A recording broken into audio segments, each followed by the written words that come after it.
Alright, what's up guys? My name is Zach, and today I am driving a 2009 Pontiac G8 GT.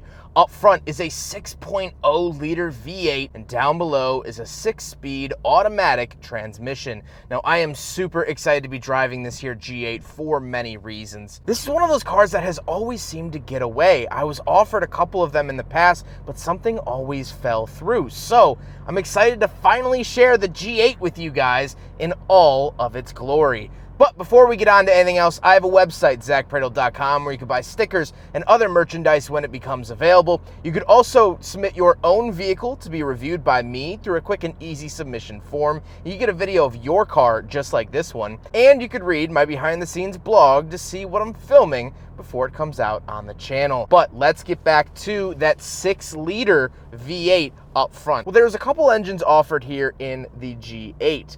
Now, the base engine was actually the 3.6 liter V6 that you see in like the Equinox and base model Camaro and base model Cadillacs, which I didn't even know that they made a V6 option, but that is not this. This is the 6-liter V8 that makes 361 horsepower, which is pretty respectable out of a V8, but you also get that V8 torque. It feels very different than a V6. It has that presence, it has that weight to it, and I love that about it. Now, you could also get a 6.2 liter with the GXP. However, we're not driving that today. Like I said, paired to its 6-speed automatic transmission. Now, these only came in automatic. Again, the GXPs were the only ones that came in manual, but this is a 6L80 transmission from GM. It's doing the job here, and I'm not complaining about it too much. Last but not least, as God intended, the Pontiac G8 is rear wheel drive. So with that out of the way, let's talk about the interior. We have some interesting bits in here. Well,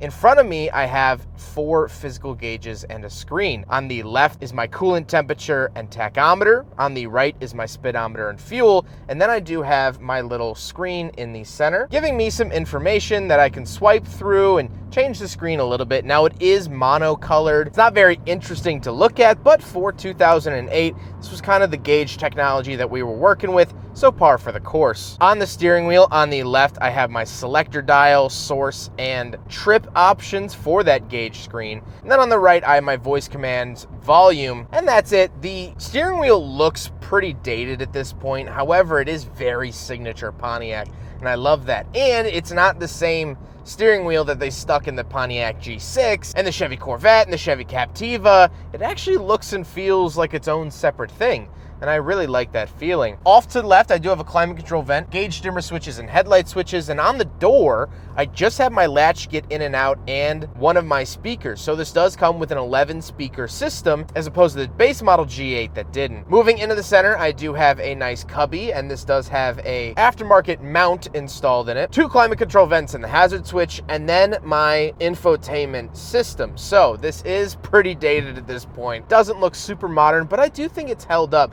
pretty well respectively, and I can do a bunch of cool and interesting things in here. I don't get a backup camera. However, this was part of the GT package as well. You got a bigger, nicer display for the center, and I don't hate it. So this is something really, really cool that is super helpful as a car reviewer. So there's this little question icon over here. You hit this, and then you can come down here.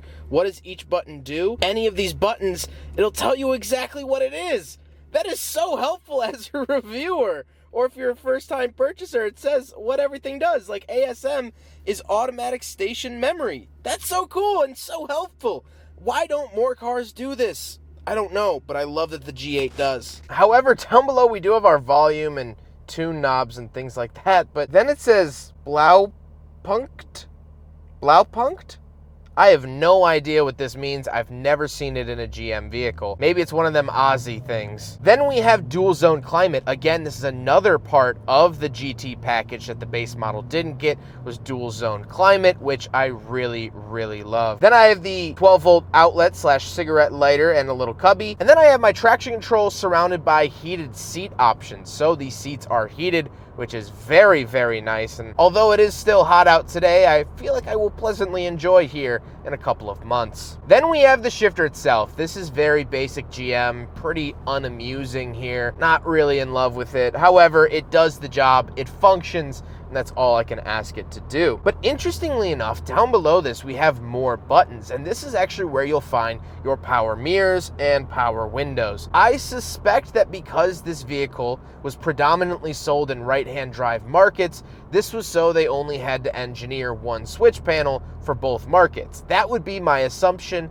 However, don't quote me on it. But very, very interesting to see in a vehicle nevertheless. Off to the left, I also have a very interesting parking brake, and I love how it looks flush, and they actually mimicked it on the other side to create symmetry, but that is the parking brake.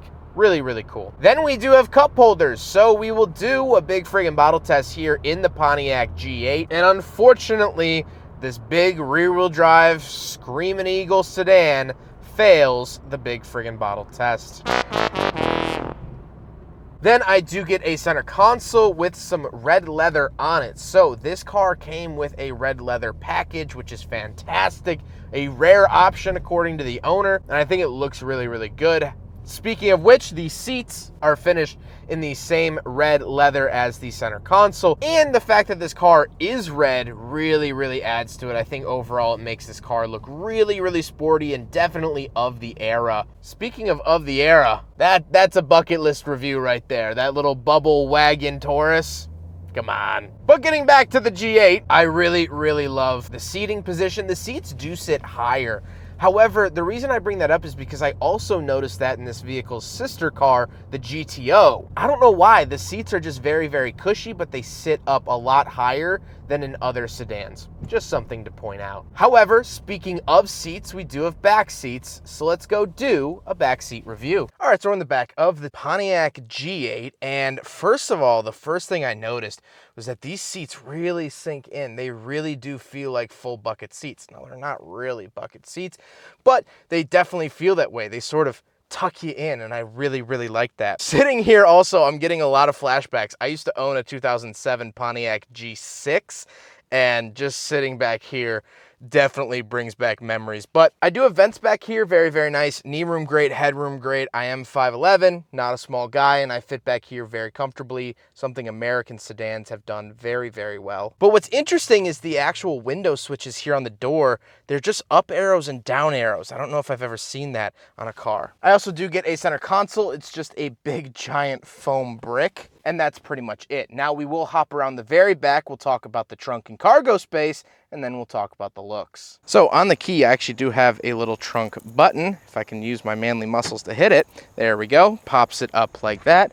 And then coming around here, we do have obviously boxes and stuff from the owner, but this is a really nice sized trunk. It is very, very large, and that is what I love about American vehicles, American sedans. That's what they did right, is that they used great big trunks. I love that a lot. Now we gotta talk about the looks, and this car is finished in liquid red, which looks really cool. I wish they gave it a little bit better name, because let me read off the other names for you. Stealth Blue, Ignition Orange, White Hot, Magnetic Gray, or Panther Black. I feel like Liquid Red is definitely the runt of the litter when it comes to the names, but I do think that this is the best color for the G8. This is just such Pontiac red. I love that. Love, love, love it. I love how aggressive the front nose is. And I never realized until today how exaggerated the front wheel arches are. How muscular and ripped. I mean, this car actually has, like, ripped traps. I've never seen that on a car before. Like, I feel like to drive it, you got to put some creatine in the gas tank. I mean, it's just this amazingly sculpted vehicle that definitely looks the part when it comes to a muscle sedan. But now, with all of that being said, let's get on to my final thoughts. What do I think finally driving a G8? Well, my thoughts as a reviewer are great. I really, really enjoy this car. I think the 6-liter V8 is fantastic. What a solid engine. I love the space that you get. You get all the great American car features of a big trunk, big back seats, comfy ride. This car rides a lot better than the Caprices that came after it. The air conditioner works way too well and is blowing me out of the car. GM is very good at that. Just overall, this car is such a complete package. Will it melt your face off when the light turns green and you punch it? Not quite. It's fast. I'm not saying it's not fast. It's a fast, quick, fun car, but it's still very manageable too. And with all of that together, my true final thoughts are sad because this car wasn't made anymore. Take a look at all of the Chargers that Dodge has sold since 2008. That could have been GM, but no. They canceled this car and they canceled Pontiac as a whole towards the end of 2009, with the very last model being a white Pontiac G6 in early 2010. They didn't go out on a bang. They went out on a, Pontiac was the fun brand. This car has life to it. It has a personality. I feel less like I'm driving a car and more like having a conversation with a friend. It does the things I want it to do. It's a firm handshake rather than a wishy-washy side glare. So looking at this car in all of its beauty and all of its glory, you can't help but wonder what could have been. You can point as many fingers as you want as to the true reason they canceled this. People said it didn't sell as well as the front-wheel drive Grand Prix it was supposed to replace. And that's true. They didn't make a whole lot of these. You could blame GM for losing faith in something so quickly.